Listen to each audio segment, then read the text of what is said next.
In this quick video, guys, I'm gonna show you how you guys can delete your YouTube channel. So I have a channel here I wanted to delete. So first, click onto your channel icon and go to your YouTube studio. From here, you will need to click on this setting icon.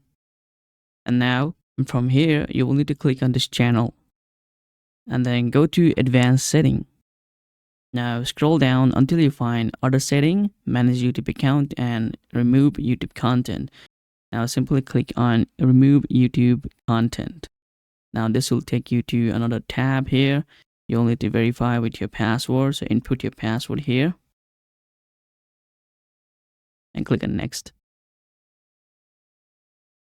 And from here, YouTube will ask you that you wanted to delete permanently or you wanted to just hide your content. So to delete your YouTube channel, you will need to check this both icon. All right. So if you have any paid subscription, it will also go delete it. All right.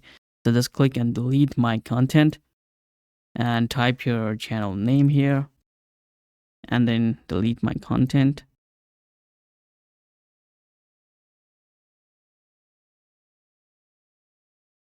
And there you go, guys. So YouTube just remove your content and your content is being deleted. So guys, this will take some time, like few days. Okay. And your channel is removed from YouTube.